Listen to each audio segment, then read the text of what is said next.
இந்த உலக மகளிர் உச்சி மாநாட்டில் கலந்து கொண்டிருக்கக்கூடிய எல்லாரையும் பார்க்கும்போது மகிழ்ச்சியாகவும் பெருமையாகவும் இருக்கு. இன்னைக்கு இந்தியாவிலேயே பெண்கள் அதிகம் வேலைக்கு போற மாநிலமா நம்முடைய தமிழ்நாடு தான் இருக்கு. புதுசா எந்த நிறுவனம் தமிழ்நாட்டில் தொடங்க முன்வந்தாலும் இது மூலமா பெண்கள் எத்தனை பேருக்கு வேலை கிடைக்கும் அப்படின்னு தான் நான் கேட்கறது முதல் கேள்வியா இருக்கும். அதுதான் என்னுடைய வழக்கமாக இருந்து கொண்டிருக்கிறது. இப்போ பல தனியார் நிறுவனங்கள்ல இத்தனை % பெண் தொழிலாளர்களுக்குன்னு சொல்ல ஆரம்பிச்சுட்டாங்க. ஆனா பெண்கள் அதிகமா வேலைக்கு போறதிலேயே நாம திருப்தி அடைஞ்சிடக்கூடாது. ஆண்களுக்கு இணையா பெண்கள் வெளியே வரணும்.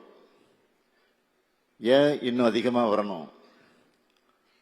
புதுசா வளர்ந்து வரக்கூடிய துறைகள்ல பெண்கள் இடம்பெறணும். உயர் பொறுப்புகள்ல ஆண்களுக்கு சரிசமமா பெண்கள் இருக்கணும். அதுக்காகத்தான் 185 கோடி ரூபாய் உலக வங்கியினுடைய உதவியோட இந்த தமிழ்நாடு மகளிர் வேலைவாய்ப்பு மற்றும் பாதுகாப்பு திட்டத்தை தொடங்கி இருக்கிறோம். இந்த 2 நாள் மாநாட்டில் விவாதிக்கப்படக்கூடிய கருத்துக்களும் அதனால உருவாக போற ஆக்கப்பூர்வமான சிந்தனைகளும் நம்மோட இலக்கை அடைய துணை நிற்கும்னு நான் நம்புறேன்.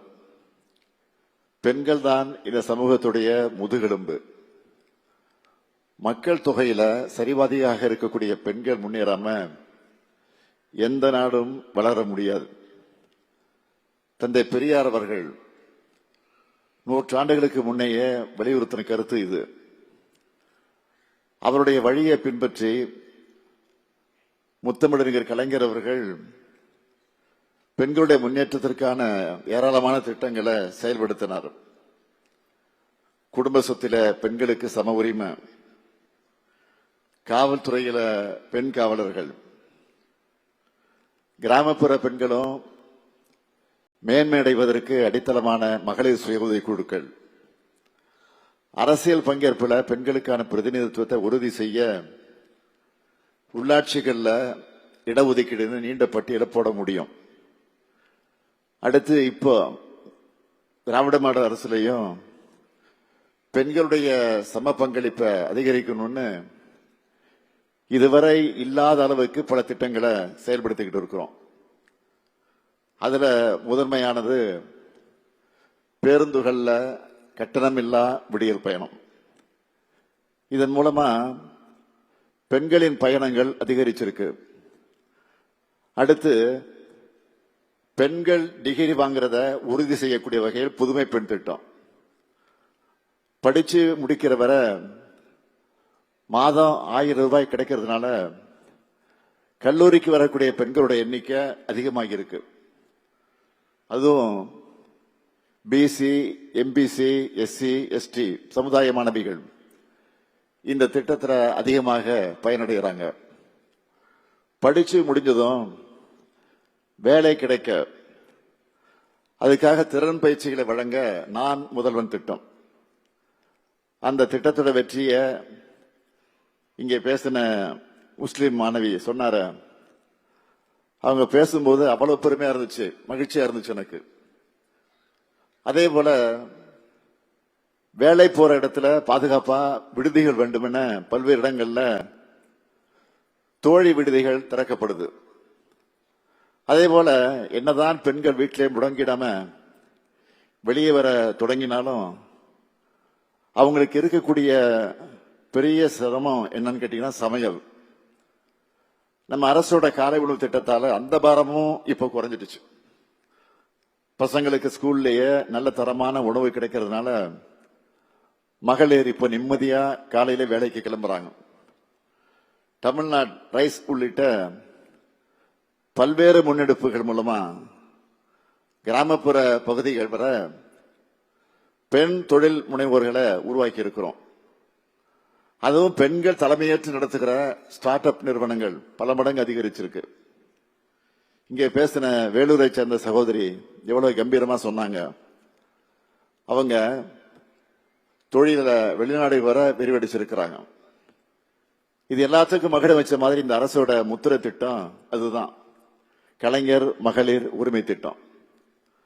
1,30,00,000 குடும்ப தலைவிகளுக்கு மாதம் 1000 ரூபாய் உரிமை தொகை. இதுவரை யாரும் செய்யாத வரலாற்று சாதனை அது. இன்னைக்கு இந்தியாவில் இருக்கக்கூடிய மற்ற மாநிலங்களும் நம்மை பார்த்து பின்பற்றி வரக்கூடிய சாதனை அது.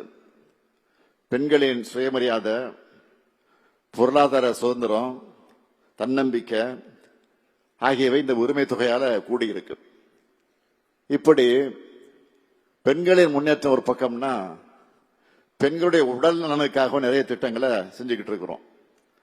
அதுல சிறப்பான திட்டம் இன்று என்னால தொடங்கி வைக்கப்பட்டிருக்கக்கூடிய கருப்பை வாய் புற்றுநோயை தடுக்க 14 வயதுடைய பெண் குழந்தைகளுக்கு HPV தடுப்பூசியை அரசு செலுத்துறது தான். கடந்த ஆண்டு பட்ஜெட்ல இதை அறிவிச்சு அதுக்காக 36 கோடி ரூபாய் ஒதுக்கணும். பல பெண் மருத்துவர்கள் சோசியல் மீடியாவில் இந்த திட்டத்தை வரவேற்று பாராட்டி எழுதியிருந்தாங்க. 3,38,649 பெண் பிள்ளைகளுக்கு இந்த தடுப்பூசி செலுத்தப்பட்டிருக்கு. முதற்கட்டமா 4 மாவட்டங்களில் இருக்கக்கூடிய 30,209 மாணவிகளுக்கு இந்த தடுப்பூசியை செலுத்த போறோம்.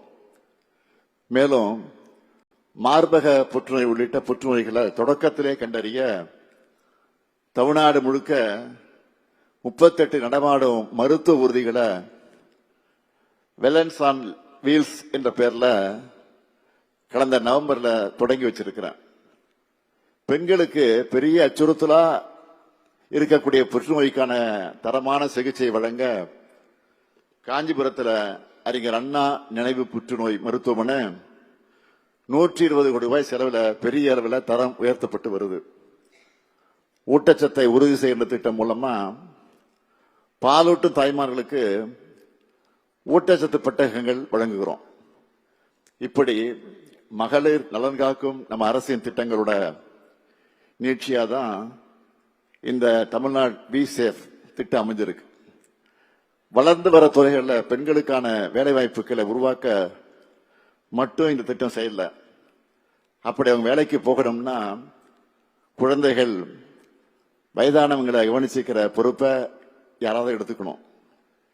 இந்த நடைமுறை சிக்கலை உணர்ந்து குழந்தை பராமரிப்பு, முதியோர் பராமரிப்பு, பாதுகாப்பான தங்குமிடங்கள்னு அதுக்கான ஆதரவு சேவைகளையும் இந்த திட்டம் வழங்குறது பாராட்டுக்குரியது.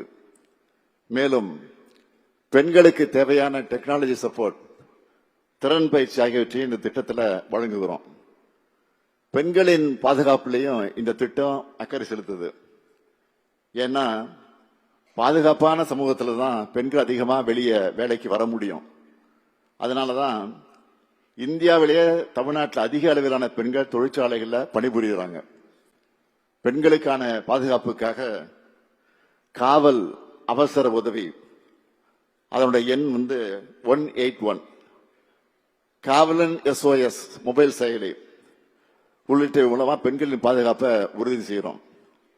முழுக்க முழுக்க நம்ம திராவிட மாடல் அரசினுடைய திட்டங்களுடைய ஒத்துப்போகக்கூடிய குறிக்கோள்களை இந்த தமிழ்நாடு மகளிர் வேலைவாய்ப்பு மற்றும் பாதுகாப்பு திட்டம் கொண்டிருக்கு. அதனாலதான் இந்த உச்சி மாநாட்டுக்கு அழைப்பாளராக இல்லாம உங்கள ஒருத்தனா, இன்னும் சொன்னா ஒரு பார்ட்னரா நான் வந்திருக்கிறேன். ஆண் பெண்ணுக்கு இடையிலான பாலின இடைவெளியை குறைச்சா பொருளாதாரம் வேகமா வளரணும்னு IMF அமைப்பே சொல்லுது. நாங்களும் 2030க்குள்ள $1 டிரில்லியன் பொருளாதாரம் கொண்ட தமிழ்நாடு என்னும் எங்கள் இலக்கை அடைய பெண்கள் தான் முக்கிய பங்கு வகிக்கணும்னு செயல்பட்டு வரோம். இந்த உலக மகளிர் உச்சி மாநாட்டில் தமிழ்நாட்டு பெண்களுக்கு நான் தரக்கூடிய பிராமிஸ் என்னன்னா, ஒவ்வொரு பெண்ணும் கல்வி கற்கக்கூடிய, ஒவ்வொரு பெண்ணும் சுதந்திரமாக வாழ, பெண்கள் மரியாதையான ஊதியத்தை பெற்றிட, பெண்கள் தொழில் முனைவர்களாக மாற, பெண்கள் எந்தவித அச்சமில்லாமல் வாழ எனது தலைமையிலான உங்க திராவிட மாடல் அரசானது உரிய கட்டமைப்பை உருவாக்கும். அதற்காக தொடர்ந்து உழைக்கும் என சொல்லி உங்களிடமிருந்து விடைபெறுகிறேன். நன்றி, வணக்கம்.